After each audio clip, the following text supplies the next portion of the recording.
Hello दोस्तों, स्वागत है आप सभी का। आज है हमारी टेस्ट सीरीज की पहली क्लास।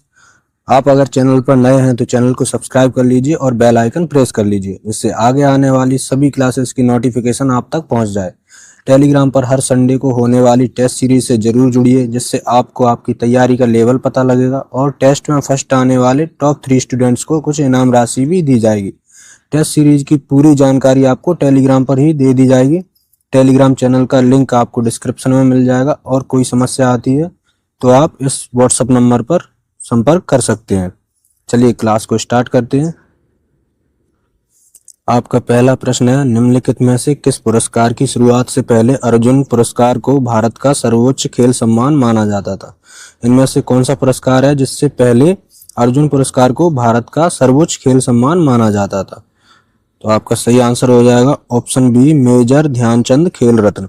मेजर ध्यानचंद खेल रत्न पुरस्कार जब शुरू नहीं हुआ था, उससे पहले अर्जुन पुरस्कार को भारत का सर्वोच्च खेल सम्मान माना जाता था। अगला प्रश्न, मत्स्य उत्पादन में भारत का कौन सा स्थान है? इसका सही आंसर हो जाएगा ऑप्शन बी, तीसरा। मत्स्य उत्पादन में भारत का तीसरा स्थान है। अगला प्रश्न, भारत को आज़ादी मिलने के बाद किस कांग्रेस नेता ने कहा कि कांग्रेस को खत्म कर देना चाहिए? तो ये आपको बताना है इसका सही आंसर।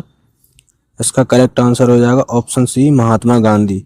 महात्मा गांधी जी ने कहा था कि कांग्रेस को खत्म कर देना चाहिए।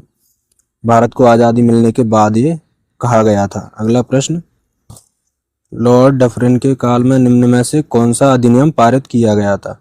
तो इसका सही आंसर हो जाएगा भारतीय टेलीग्राफ एक्ट। लॉर्ड डफरिन के काल में भारतीय टेलीग्राफ एक्ट पारित किया गया था।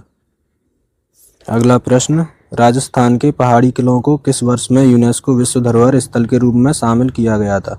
तो राजस्थान के पहाड़ी किलों को कौन से वर्ष में विश्व धरोहर स्थल के रूप में शामिल किया गया था? इसका सही आंसर हो जाएगा ऑप्शन ए, 2013 में।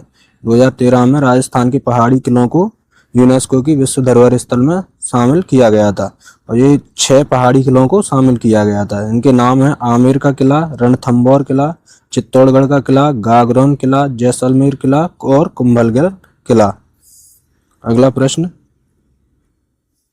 राष्ट्रीय खेल प्रोत्साहन पुरस्कार किस वर्ष में शुरू किया गया? राष्ट्रीय खेल प्रोत्साहन पुरस्कार किस वर्ष में शुरू किया गया? तो इसका सही आंसर हो जाएगा ऑप्शन बी, 2009 में।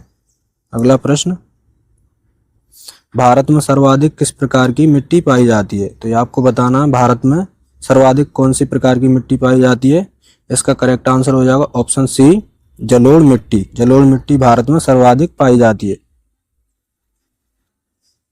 अगला प्रश्न, जीएसटी किस प्रकार का कर है? जीएसटी आपको बताना है या किस प्रकार का प्रत्यक्ष कर है या अप्रत्यक्ष कर है या प्रत्यक्ष एवं अप्रत्यक्ष दोनों प्रकार का कर है या उत्पाद कर है?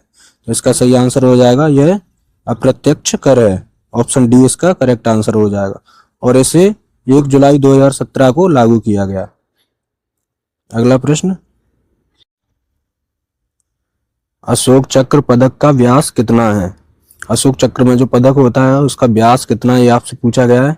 इसका सही आंसर हो जाएगा ऑप्शन बी, 1.38 इंच। अगला प्रश्न, भारत में कौन सी एजेंसी खाद्यान्न उत्पादन की खरीद, वितरण और भंडारण के लिए जिम्मेदार है? भारत की कौन सी एजेंसी है जो खाद्यान्न उत्पादन की खरीद, वितरण और भंडारण के लिए जिम्मेदार है? तो इसका सही आंसर हो जाएगा ऑप्शन डी, भारतीय खाद्य निगम। अगला प्रश्न, निम्नलिखित में से किस कांग्रेस अधिवेशन की अध्यक्षता महात्मा गांधी जी ने की थी? महात्मा गांधी जी ने कौन से कांग्रेस अधिवेशन की अध्यक्षता की थी, यह आपको बताना है।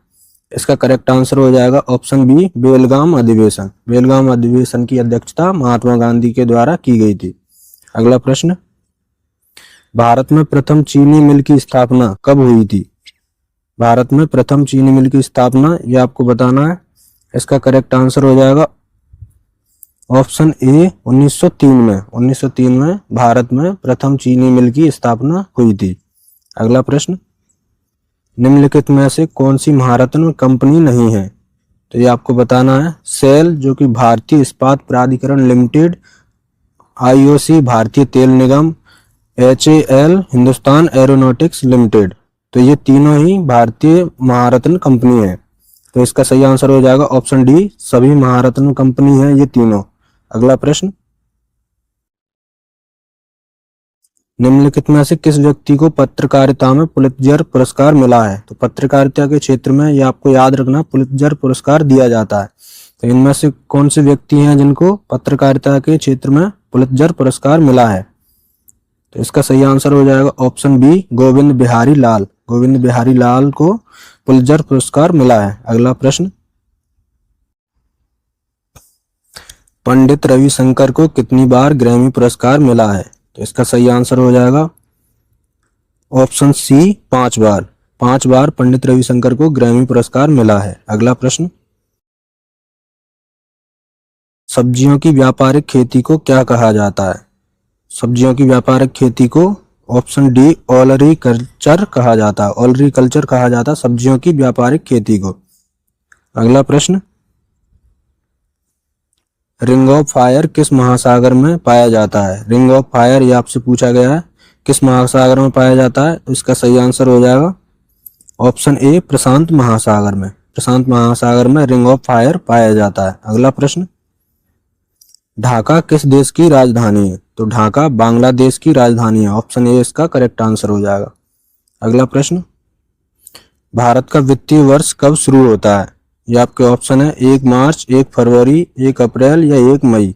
तो इसका सही आंसर हो जाएगा ऑप्शन सी, 1 अप्रैल से भारत का वित्तीय वर्ष शुरू होता है। यूरेनियम के उत्पादन के लिए प्रसिद्ध जादूगोड़ा खान किस राज्य में स्थित है? यह आपको बताना है, जादूगोड़ा खान किस राज्य में स्थित है जो कि यूरेनियम के उत्पादन के लिए प्रसिद्ध है?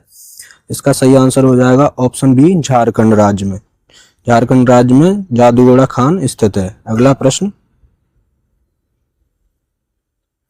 निम्न में से खरीफ फसल कौन सी है?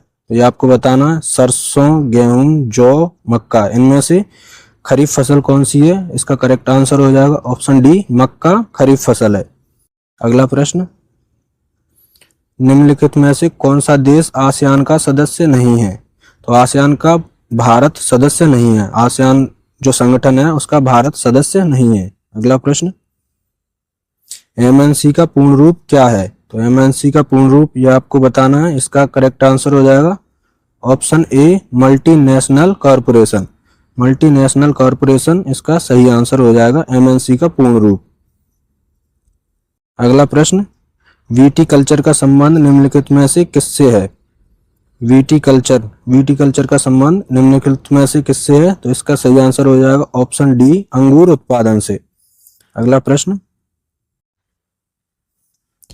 डूरंड रेखा किन दो देशों के बीच है? तो इसका सही आंसर हो जाएगा ऑप्शन ए, अफगानिस्तान बांग्लादेश। अफगानिस्तान और बांग्लादेश के बीच डूरंड रेखा स्थित है। आज की क्लास यहीं पर समाप्त होती है और आपको ये सभी क्वेश्चंस के आंसर कमेंट बॉक्स में देना है और आपने कितना स्कोर किया है ये भी आपको कमेंट बॉक्स में बताना है। और टेलीग्राम पर जो टेस्ट सीरीज होती है, वीकली टेस्ट सीरीज, उस सीरीज से जरूर जुड़ना और टेलीग्राम टेस्ट की जो भी जानकारी है वो टेलीग्राम पर ही दे दी जाएगी।